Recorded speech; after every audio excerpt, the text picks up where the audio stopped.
I exhort first of all prayer, supplication, intercessions, thanksgiving be made for all men. Humility pouring from Bishop Charles Harrison Mason's veins, even with his outward appearance.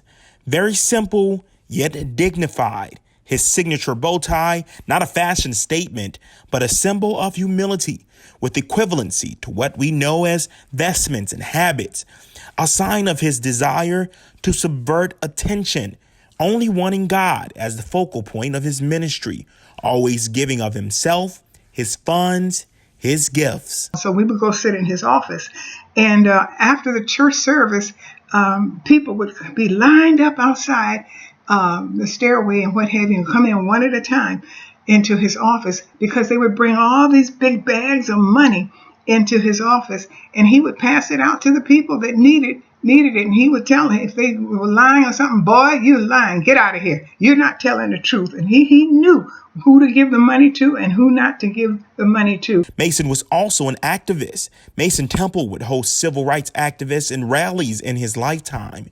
During World War I, Mason was monitored by the government. Protesting the war, he was jailed at least 3 times in Mississippi and Texas. Bishop Mason also protested against World War II.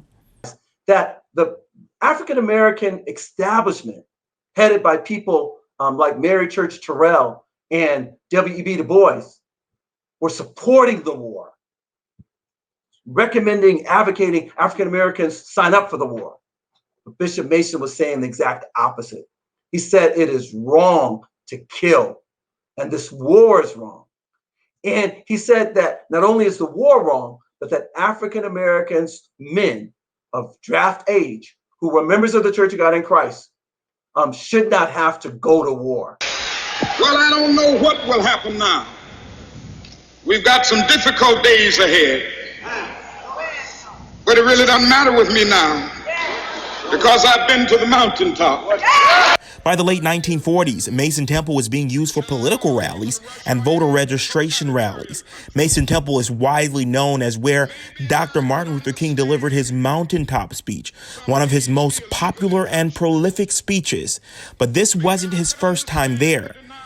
King spoke at Mason Temple during a rally at 1959, according to Bishop Daniels.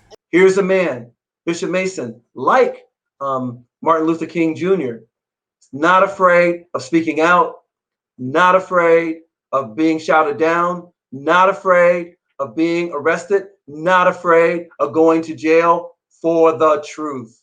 Bishop David Daniels says Bishop Mason's activism is shown in the Church of God in Christ's emergence in 1907 as a multiracial denomination.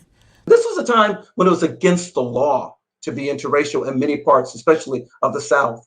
And in places like Oregon, they also had laws against interracial activity.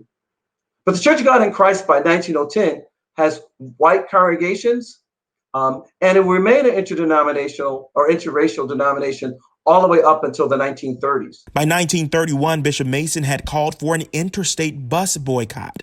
The front page of the Whole Truth magazine in April 1931 reading, "An appeal to ride the railroads." It's actually a letter from Bishop Mason.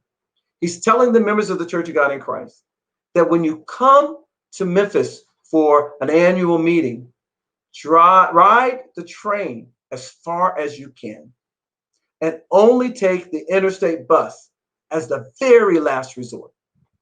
You ask, why is he saying that? He's saying it because trains hire African Americans. Go ye, go into all the world and preach the gospel to every creature. He traveled often to evangelize, including to the Caribbean and Great Britain. So it was no surprise when the new denomination at the time Mason had formed spread to other parts of the world with members in Asia, Latin America, and Africa.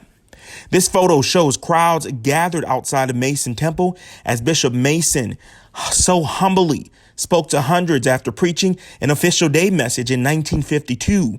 This speaks to his humility. He was touchable.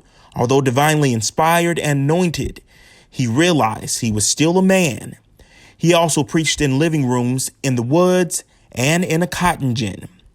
Bishop David Hall saying Bishop Mason's leadership gave way to former slaves and the children of slaves to surpass the degradation of slavery and the brokenness of poverty, giving them esteem, position, status, and encouraging their education.